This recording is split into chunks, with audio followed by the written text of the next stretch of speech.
But after 30 days, my team was tired. Mm. So we were successful. Hoorah, everybody goes home. I think a day or two later, my boss came to me and said, "Hey, we have another vessel heading into that same area. You may have to call your team in over the weekend." And in the most respectful tone I could come up with, I said, "No, sir, I absolutely refuse to bring my team in. We got work to death. If anybody needs to come in, you call me and I'll come in and decide." I create clear thinking and decisive leaders who can amplify their influence. Contact me to find out how I can help you or your organisation. And today our guest is Jeffrey Sanow. How are you doing? I'm doing well, thank you. How are you? I'm doing good, and I'm really pleased to have our conversation today. So, do you have a favourite type of music? Jazz. Jazz, and I'm not sure what you call Yes and Emerson, Lake and Palmer from back in the day, but I wrote my master's thesis to Emerson, Lake and Palmer Works Volume 2, which is Fanfare for the Common Man and Pirates. And those, I know the words to those, well, there's no words to Fanfare for the Common Man, but I know the words to Pirates fairly well. Wow, that's cool. So tell us a little bit more about you, Jeffrey. Come from a small farm in Ohio, just outside of Cleveland. Didn't have a really fun childhood, which is what inspired me to leave the country. So I went to Ohio State for 2 years, and that wasn't far enough away from home. So I joined the Peace Corps and essentially ran away from home. Spent 2 years in North Africa, working on farm machinery. And an interesting aside, just this past week, the gentleman who tutored me in Arabic when I lived in a tiny village in Tunisia contacted me on Facebook, which was a real treat for me because he had pictures of me with his baby daughter, who's now, I don't know, 40 years old. At any rate, so I did that. And at the end of my time as a Peace Corps volunteer in Tunisia, I was looking at nothing but Ohio State University and another cold winter. So I extended and transferred to a different country. This time I went to Gabon, which is in Central Africa. My mother was thrilled because that's where Albert Schweitzer has his hospital. And when she said, "Jeff, that's wonderful. That's where Albert Schweitzer has his hospital," she was less than thrilled with my response when I went, "Who?" So she had to educate me, which my mother's very good at.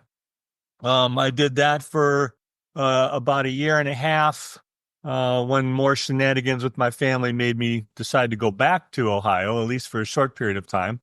By that time, I'd already met a professor from Sam Houston State University in Huntsville, Texas. So I transferred there, finished out my bachelor's and master's, bachelor's in agriculture mechanics, master's in agriculture science. Got a job. My first job out of college was in Waco, Texas, working in a turkey processing plant where we processed 25,000 turkeys a day. After about my second day on that job, I was convinced that that was not the job my mother had in mind for me. So I started looking around for other international experience to get back overseas or something more enjoyable than killing turkeys all day long. And responded to a couple different ads. Ended up working back overseas. I worked in India for 3 years on irrigation equipment, where we were selling large-scale irrigation equipment.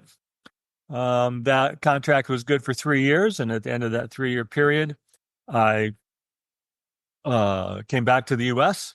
and found another job going back overseas. This time it was the gentleman who wanted to invest in a latex glove manufacturing facility in Greece. So I went to Athens for a couple of years. That company collapsed, basically. So I had to go back to the U.S. I went back to Texas and got a continuing education degree in telecommunications management. This was back in the day before the internet was everything that we do all day long. So network management was a new technology, a new major, a new policy, new business. So I went back overseas with a company that did SCADA control systems. That's control systems for pipelines. Obviously, the Middle East has a big demand for pipelines. They also A pipeline can either carry a liquid or it can carry electrons. So telecommunications networks also are considered pipelines. So I went back and worked throughout the area doing network management and SCADA systems throughout the Middle East. One of my biggest clients was in Syria, and I was fortunate enough to go to Damascus about 100 times. It's a lovely country and so important to our history and our biblical history. And then I came back to the U.S. and decided to see if I could use some of my skills in the CIA. So I applied and I went to work for the CIA, where I was working in monitoring the proliferation of weapons of mass destruction. I did that for 5 years. And then at the time, my wife at the time wanted to go back overseas and teach. So I went back overseas as a spouse and taught scuba diving while she taught in Thailand. So that's pretty much that. Since then, I was in Islamabad, Pakistan for a year, where I was head of security and intelligence for the U.S. company building the U.S. embassy in Islamabad. Came back to the U.S., went back overseas, where I was the general manager of the third largest security company in Uganda. One of our clients included the largest UN air base in Africa, which is the one at Entebbe Airport. And while I was there, I managed to pick up my second wife and bring that and a cat back from Uganda. Since I came back to the U.S., I've been working as a private investigator and in security. That's quite a career you've got there. Yes, ma'am. What do you think you've learned through working through all those different countries? People are fundamentally the same at the end of the day. They all fundamentally want the same thing. They want to take care of their family, take care of their children, and have a reasonable life where they're not threatened by whether it's physical violence. I'll use this term, financial violence, by which I mean threatened with not having enough food to eat. Or poverty, however, whatever term you want to use for that. But people are pretty much the same all over. And if you treat them with respect, then you will find that they will treat you with respect. And if you do the opposite, you will find the opposite also to be true. I wish we could just remember that people are fundamentally the same, and we probably would have a lot less wars if we just realised the humanity of the people on the planet. Yes, unfortunately, we let other philosophies get in our way, and not all philosophies look at everybody as being the same. Very true. So I'm curious, something from your bio, really. What is the CIA National Clandestine Service? What is that? Spies. Oh, okay. Is that how? All right. I thought it was something in particularly different. No, the National Clandestine Service is the operational element of the CIA. Our job is to steal secrets and recruit spies. Okay, that's cool. Sorry for not knowing that. Okay, cool. So I'm curious then, with everything that you've done, critical thinking must have been one of the top skills that you have. What can we do to ensure that we are critical thinkers, especially when stakes are high, that we actually respond through critical thinking rather than reacting to emotion or what we're being told is the right thing? Being able to make decisions with 80% of the information is not a skill that everybody has. Operations officers, many, many, many professions have them. I suspect your profession does as well. Because you get thrown curves every now and then, I would suspect. Yeah. So being able to respond with only 80% of the information is a skill that you develop. Part of that goes to knowing yourself and trusting your instincts. And being able to say, that doesn't sound right, so I'm going to do this. Even though that this may not be the obvious answer, it's the one that makes sense just because of your own experience, your own background, what you're seeing and hearing. So being able to be a critical thinker also implies being able to be a fast thinker, being able to make decisions with 80% information. A critical thinker, frankly, God bless all the analysts I worked with. I've loved every one of them. They're all fantastic people. I would not accuse them of being critical thinkers. They're analysts. That's a different skill set. And it's not one that I have. Like I said, God bless them. They do the analysis. But they rarely, let me say, have to do things in a timely fashion. They have an extra day or an extra hour to complete a report, to review a report, to prepare the president's daily brief, whatever. They have the time factored in to do that and to do a good job. When you're working in other various fields, including that of an operations officer, you don't have the luxury of that time. So you have to be able to make a decision. And there's a couple things that go with that. One, you have to be able to make a mistake.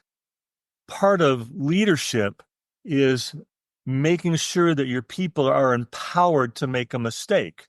That sounds contrary to good advice, but if they know they can make a mistake, and if they know that you'll support them in finding the right answer, even though they might make a mistake, they're going to do a better job for you. I will give you one example. We were tracking a shipment of WMD-related material as it was transiting from Asia to the Middle East. And my analyst came to me and said, Chief, we got this shipment. It's already on the move. I don't think there's anything we can do about it. So I just wanted to let you know. And my response, ever so politely, was, we swing it every pitch. You get the emails out to find out if we can catch that shipment. And if you need help doing that, you let me know. And I will make sure that whoever's not responding to get that email out the door, I will take care of it. Well, sure enough, we got the email out. And the next day she came to my office and said, Chief, we caught it. We got it in Asia and we turned it back around and sent it back to its point of origin. So these particular goods are not going to a country that wants to make missiles that we don't like.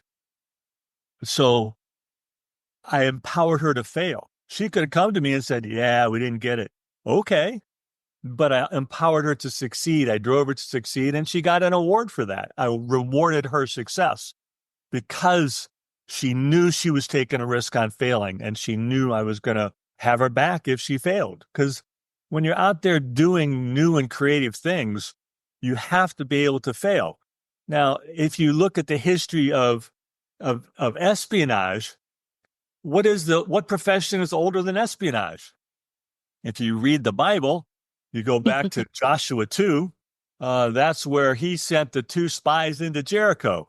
And who protected them? Rahab the harlot. And harlot is a polite word that you would find in the Bible. So we've been doing that work since the beginning of time. So we have to come up with new and creative ways to be successful. And what that means is we're going to fail sometimes. So always empowering your people to fail, but helping them be successful, I think, is one of the lessons that I've learned along the lines of what you were asking, being a critical thinker. I love that. Thank you for that. I was thinking when you was talking that good mentoring leads to critical thinking, doesn't it? Because if you have a good mentor, you can run by what you want to do, they can ask you the right questions, you say, allow you to fail, empower you to move forward. And critical thinking is like a muscle, isn't it? You have to practice it. And you're right, you will fail, but then you'll get better for the next time. Yes, ma'am, that's absolutely correct. And having a good mentor, I had a good mentor who's still a close friend of mine. I worked for him a couple of times, but a lot of the time I didn't work for him. But he was still the person that I stayed in touch with what was going on. And it was a good relationship. And I have another Mm. colleague that I actually had lunch with him this past week down in St. Petersburg with his daughter. So, these are the kind of mentor friendship relationships that stand the test of time. Mm. Also, I think calm, you need to be calm and an objective thinker to be a critical thinker, don't you? Because if you're driven by emotion, then it's going to be very difficult for you to be able to make those decisions. Yes, ma'am. You have to keep your emotions in check, and sometimes that can be hard. And there's nothing wrong with using emotion to inspire you and motivate you, but not when it comes to making the decision. That has to be done with less or no emotion. The best leaders that I've seen are the ones that can make decisions without all the information. And that's something I talk about a lot with Maverick leadership is that, Maverick leaders are able to make decisions with incomplete information because they know what information needs to be complete for that critical thinking and how to make a judgment, how to discern with the parts that's missing. Is They that can something you also agree with? adjust Yeah, go. fire. So if Yeah. they make a decision and then they get more information, they can adjust their actions in light of the new information. And that's the thing, isn't it? That ability to turn around and say, new information means we need to change what we're doing without sitting there going, no, I'm going to sort of double down on what I'm doing despite the new information that I've got. Yes, ma'am. Do you think that critical thinking is in actuality in decline, or it's just a perception that it is? Oh, I would probably say yes to that question. Um, I think it's in decline because starting in my youth and your youth, Mm. we began making decisions based on what makes us feel good, as opposed to what was the best response, the most productive response, the best decision. Does it make you feel good? It's all about I forget what was that book called. There's a book out there about I'm good, I'm okay, you're okay. Oh, yeah, I remember that. I remember reading that a few years ago. Yeah, I remember my mother reading that, so that tells you how long it's been around. Um, but it's we make decisions based on what makes us feel good, and that gets us away from critical thinking because if you have to make if you're a parent and you're trying to discipline your child, you're trying to teach your child, um, that's not always an easy task. And you don't always want to have to, whether you spank your child or not, that's not the topic. But however you choose to discipline your child, it's going to cause them discomfort. Who wants to cause their child discomfort? Nobody.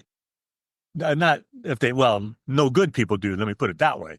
Um, but a good parent is going to make their child uncomfortable when they're doing something wrong and help them learn the lessons of life because a boss is not going to hesitate to make you uncomfortable if you do something against his wishes or you do something wrong or something along those lines. So we have to teach people, and we don't do that anymore because it's the feel-good emotion that tends to dominate. It dominates, certainly in the U.S., it dominates in our schools. We've gotten away from hard thinking. And as you said, the critical analysis, we don't do that. I mean, we have people talking about how to do math in a certain way that makes them feel good. They get the wrong answer, but they still added numbers together. And how can that be at all good? But that's where we're going now. We're going down a path where it's not important you get the right answer. It's important that you feel good while you're answering the question. Yeah, I propose though it's a little I think that's part of it. I think it's a bit more though, because one of the things that you mentioned there was about discomfort. And I think part of the discomfort is if you're making a decision that other people don't approve of, then there's that level of discomfort that I think that people are choosing not to have. So I guess it's that part of it. And I think there's the peer pressure of if you're standing out with a different decision, people might not like it. It's easier not to have critical thinking because you're less likely to be uncomfortable and less likely to have cognitive dissonance. And I wonder whether we are being educated to have less research. And certainly if you think about AI, even think about the very basic of searching on the internet now. So we've gone from a situation where we're presented with multiple websites for us to read and choose what we think, to one site to be told what to think. The AI has done all the heavy lifting, and this is the answer, whether it's hallucinated or not, but you're presented with the answer. So you no longer need to do your own research. I suppose The AI, I will confess to using ChatGPT. I believe I used it just yesterday to answer a question as far as building an outline. Because the question I was asked was, how will you make a presentation? What's the format? And so I know the format in my head because I've been speaking a lot, but I didn't know what the technical terms were. So I went into ChatGPT and I said, how do you organize a presentation? And in, the usual 2-second time span, I had the whole outline. And so I could take that information and rewrite it in a way that made sense to me. And that's the step a lot of people skip. They take the AI response as being the final one. It's not any different than when you and I were in school and we have an essay to write and we cheat by going to the Encyclopedia Britannica and we look up, the description of life in India and we copy that. So it's the same kind of thing, only just as then and now we need to take that basic information and apply it and filter it through our own brain. And that's the step a lot of people leave out. They take it straight out of AI, just like we used to take it straight out of Encyclopedia Britannica or whatever the encyclopedia was, and use it that way. We're skipping, as you said, that critical thinking part. Does this answer actually apply to the question I'm asking? Because it doesn't always. AI is not any more perfect than the people who wrote it. And I think sometimes that lesson is also forgotten. AI is written by people, so it's still prone to mistakes. So yeah, I guess the other thing I'm thinking there is if you're and who doesn't use AI? So this is not an AI bashing, but it's a Right. case of if you're doing research, genuine research, one of the things that you're doing is weighting where the information comes from. So I've got a bunch of different things I'm looking at. This comes from a highly respected resource, and this one, not so much. But if you're presented with a kind of concise answer, you don't actually know where that information has come from. So it's harder for you to critically assess the validity of that information. And I guess that's part of what I'm saying in terms of critical thinking. When information is easy to attain, perhaps we just trust it from whatever resource than actually to do the work on it, because the work's hard. I don't disagree with that.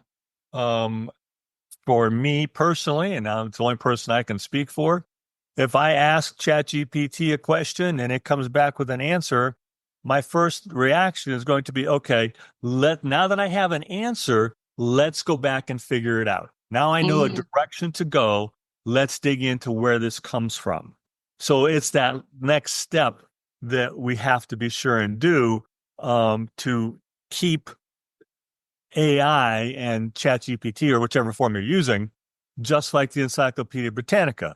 It gives us a direction. It gives us the terminology and things we can do to actually go do the research. Yeah, and that's Good, thanks for that. And that's, I guess, directly applicable to how we lead, isn't it? Where we're given a lot of information, whether it's an audio report from various members of staff, whether it's reports on our desk, whether it's just seeing what's happening in the industry, and then we make a prediction which we act upon. And then a good leader is one that will constantly check to make sure the heading is still right with new information as it comes in and as it flows. And a good leader is not going to depend on one source, whether No, it's gosh. AI or the Encyclopedia Britannica. He's going to depend on multiple sources and multiple opinions. And also actively searching out voices that don't agree. Contrary So I opinion. say, yeah, exactly. One of the things I would say maverick leaders are great at doing is going, okay, everybody seems to agree. Now let's look at the alternative and use that as a testing to make sure that the solution is likely to be the right one because you've looked for the contrary view or And views. that's the whole thing with the blue team, red team. And, when you do assessment of intelligence operations, you do the same thing. Somebody takes the, I don't call it negative, but opposing viewpoint and says, what if? And we're not great at asking what if anymore because we've got too many easy answers and too many other things to do with our spare time, which is much more fun. Let's listen to a quick advert. As a leader, you know that having a strong level of influence is essential to achieving your goals. But how do you know if you're truly making an impact? Take the How Influential Are You scorecard to get a clear picture of your current level of influence and identify areas for improvement.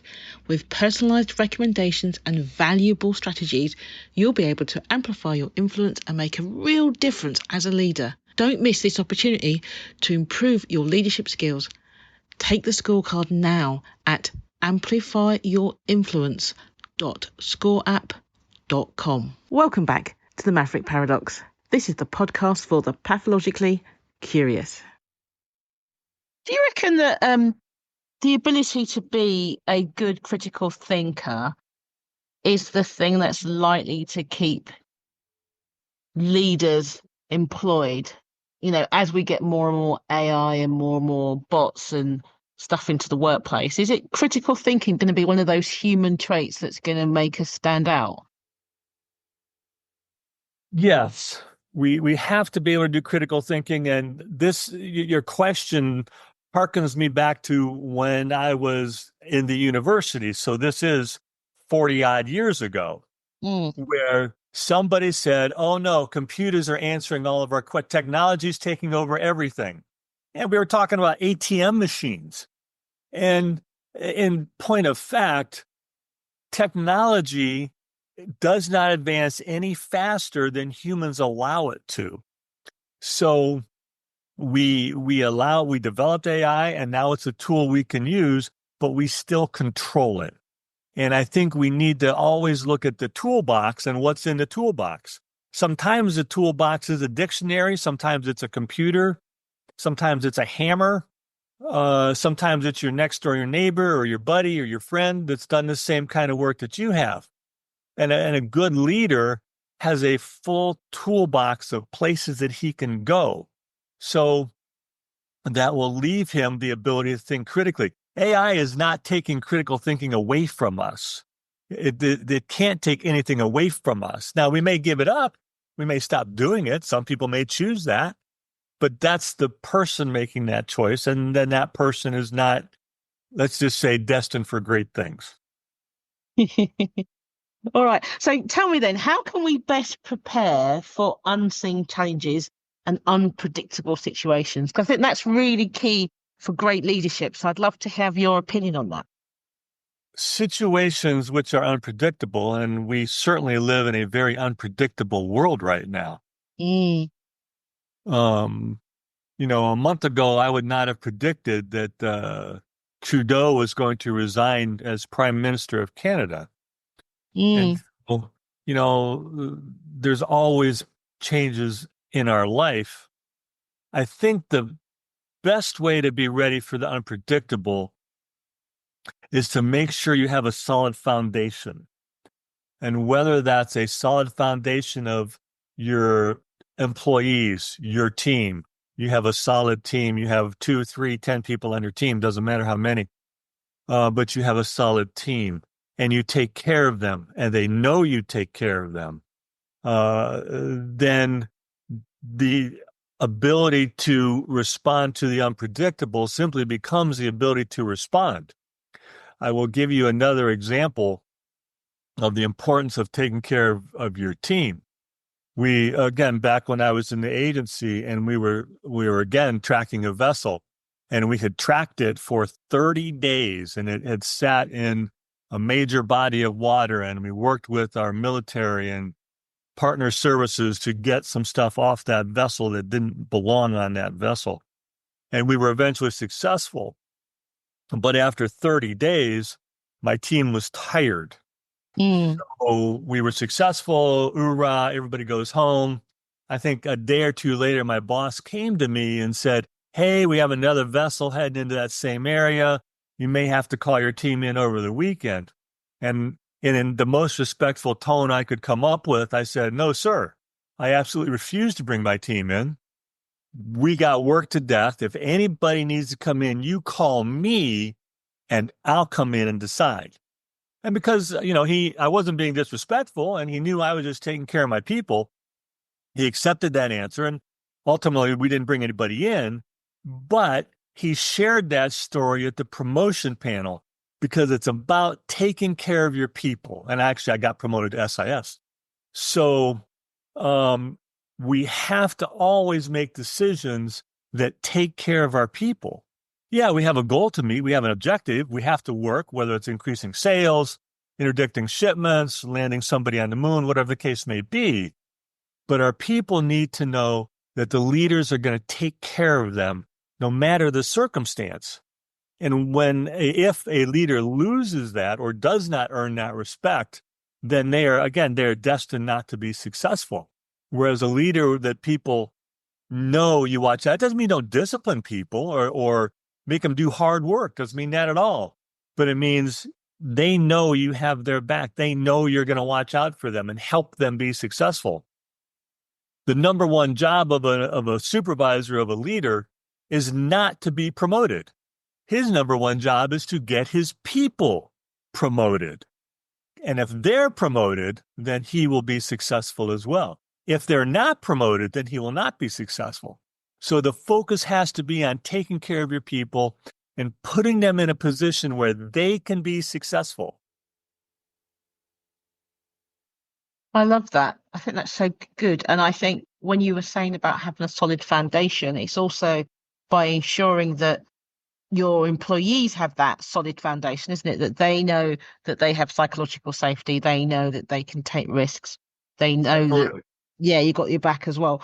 Because also, I think it's having a mindset where you are continuously thinking about the what ifs so that you are prepared. So you're always on amber, never on red, so that you can actually move quickly because you've pre-thought of the possibilities that's out there.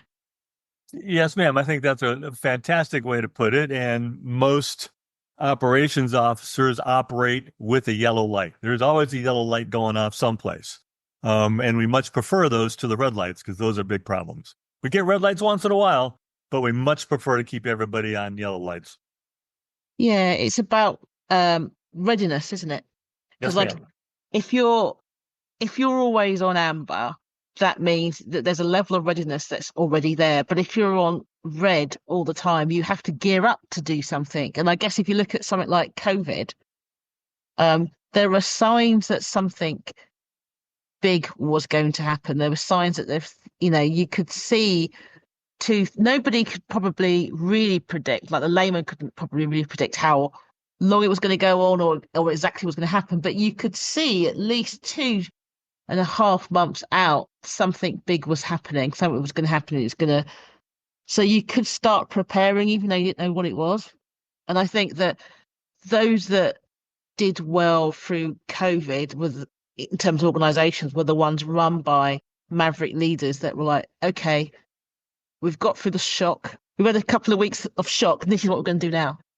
because they were ready, even though they didn't know what they were ready for, they were ready to make the change because they'd already thought about what would happen if.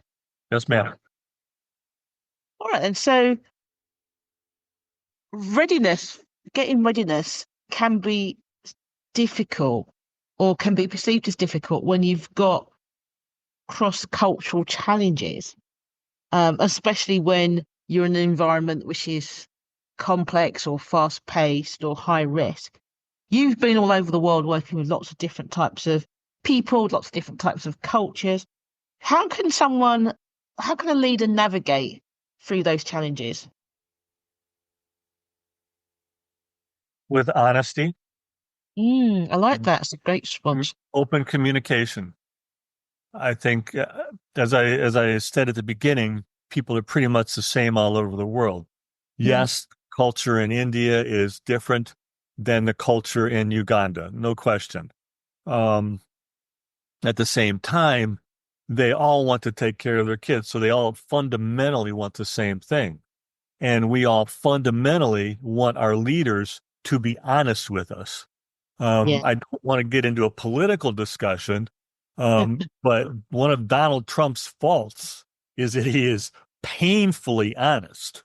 And sometimes I wish he was a little less honest with his opinions.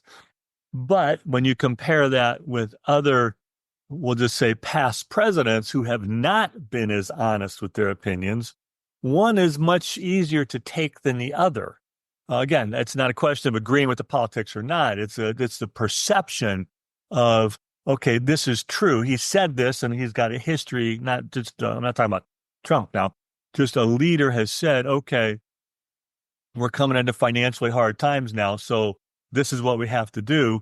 And that same leader has to be able to say a year later or 2 years later, whatever, okay, we've made it through these financial hard times. Here's everybody's reward. And so they share the rewards and the gains. They share the frustrations and the costs. But that can only come from truthfulness. Yeah, and I think that's an interesting distinction there because there's a honesty of your own opinions, or at least a perceived honesty of your own opinions, and actually being honest. And it'd be great if leaders actually were able to have both in their toolkit. Yes, ma'am, I agree entirely. But you have to fundamentally be honest with your people, because if you're not, then, man, people remember what you said. That's certainly the things I know that have, on more than one occasion, probably came back to bite me, where I said something that I probably shouldn't have, and then whoops. So you have to be as good as your word and be honest. What makes a good CIA operative? That's an interesting question, and I think the answer is difficult. I think you have to, number one, have a personality. And I'm sure I hear you laughing, so I think you understand what I mean. If you don't have a personality where you can talk to people, then you're not going to be particularly successful. And what we're talking about here is a field operations officer, not an analyst. We're not talking about a tech guy. We're talking about somebody who's out on the streets. And so you have to have the ability to engage with people. And interestingly, believe it or not, I came down on the test scores as an introvert, not a big introvert, just a tiny bit on the introverted side of the scale. But people that knew me couldn't believe that. We don't always understand what that measures. That doesn't measure how well I get along with people. It measures how I recharge. I recharge by being by myself with a book or a TV show or nothing.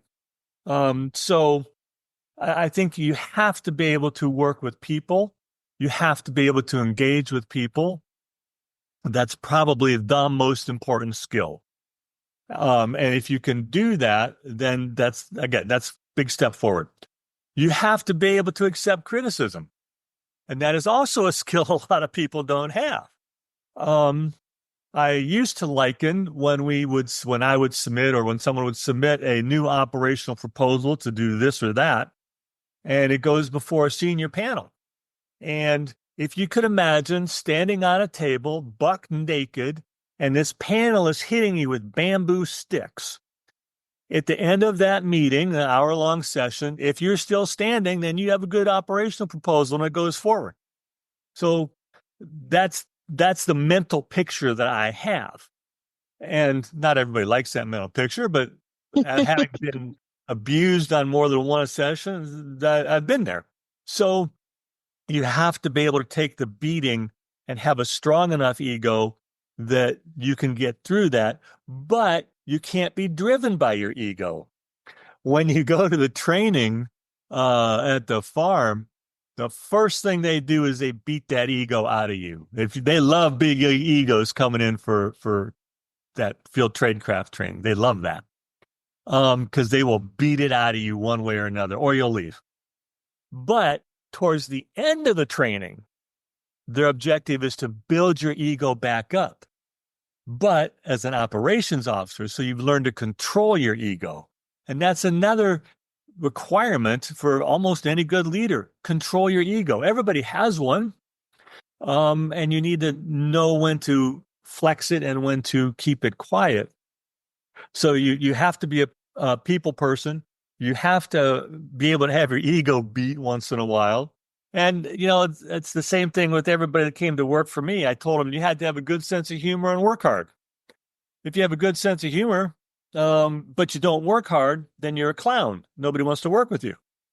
If you don't have a good sense of humor and you work hard, then you're a grouch and nobody wants to work with you.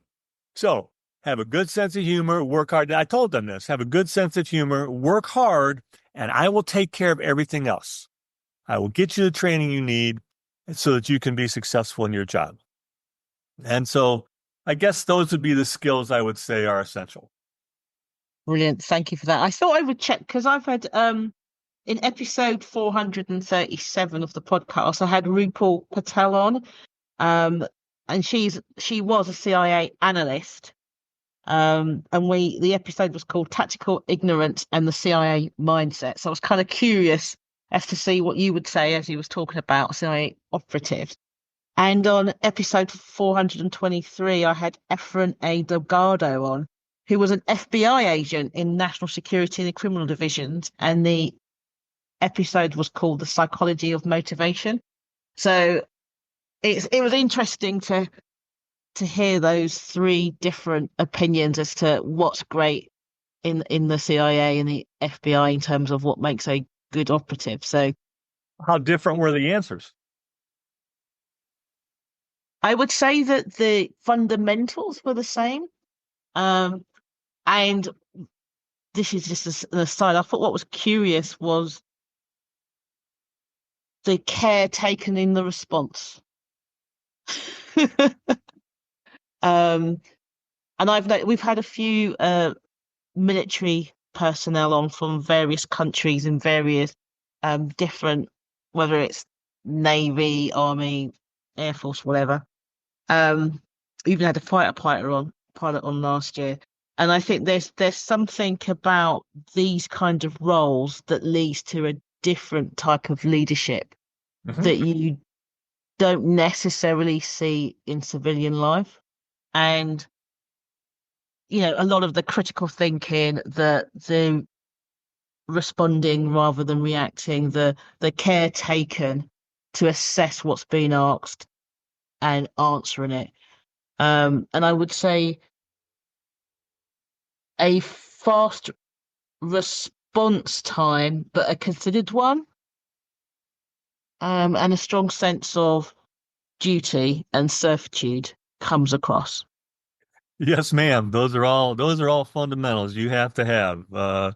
And I'm very proud of my service, and it's a great thing for people to do. And we should all be respectful to those who've dedicated their lives to, whether it's the military, law enforcement, intelligence. They're all underpaid and probably overworked, doing the best they can to protect us. And they do it in their own ways, but God bless them for the mission that they're on. Yeah, it's I think it's quite. I'm just sort of thinking. I think it's quite interesting because maybe the motivations, maybe it's more complex in the sense that if you're working as a leader in some sort of government agency, whether that's in the military or FBI or whatever it is, you have to make a determination between what you perceive is your duty, what you perceive is ethically correct, what you perceive is what you've been told to do. And you have to, like you said, straight up know who you are and what you stand for and keep that centered in a way that you don't often see in the private sector. Yes, ma'am, that's correct. And if you don't do that in the government sector, you can find yourself in a very uncomfortable position, whether it's in front of a congressional committee or an internal review panel or something along those lines that you generally don't have in the private sector. Yeah, I think so. And I think, I had Edward Cronin on episode 297, and he was talking about establishing trust in communities, and he goes around the world really talking to governments around policing, because he turned around the policing where he was in America. And he now goes and supports other countries trying to do the same sort of thing. And it's very similar with what everybody has been saying about the trust and community and service and that stuff like that. So I find it interesting to see the difference and to speak to people who were in those situations who then go into the private sector and how they carry that experience and knowledge into the private sector to mentor others. I think it's quite interesting. There's a lot to be said for the public sector venue, whether it's law enforcement or any other form of civil service, that we depend on. And so it's a legitimate and valuable career. Generally, in the US at least, if you are good at your job and a dedicated civil servant, you will be rewarded. I mean, you'll get a good retirement or something to that effect. You're not going to make the six-figure salary that some of your colleagues or friends may make, but you're still going to have a good career, and it's very important. We depend on those people. Jeffrey, you've been a fantastic addition to the show. Thank you very much. And if there's anybody that would like me to come speak to them, I do a lot of public speaking, and I'm more than happy to come be a public speaker to them and speak to their boards or to their groups or to their companies as needed. Brilliant. And how would they contact you, Jeffrey? They can reach me at my website, which is my full name with my middle initial. So it's Jeffrey, S as in Scott, Sanow, Sanow. So www.jeffreysanow.com. And that's my website. The other way they can get a hold of me is at NCAA. So it's www.ncaa.com. NCAA.co, which is my agent. So let me say that again. I said it wrong. It's TCAA. T is in Tom or talent. TCAA.co is my agent, Connie, and she'll get me set up, and we'll be happy to come speak and talk about some real leadership lessons that I learned when I was a leader in the agency, and the many fascinating people that I worked with, and the ups and the downs. And there are a lot of them, because the nature of that business is it's an up and down business. It is not a straight line. So I would love to come speak to people about that. Jeffrey, you'll have to come back and speak to us about that as well. I would love to do so. Brilliant. And thank you out there for tuning in to the Maverick Paradox podcast. I am Judith Germain, your host, and I hope you've enjoyed today's conversation. The Maverick Paradox Magazine. The Maverick Paradox Magazine is for the pathologically curious. Written by a swagger of socialized mavericks who are divergent thinkers, the magazine tackles the biggest issues affecting maverick leaders today. You might be a business owner or a leader within an organization who wants to have your thinking challenged, to be exposed to a diversity of thought, or to learn from diverse experts in their fields. If so, The Maverick Paradox magazine is for you. Join the swagger at themaverickparadox.com and engage in the conversation.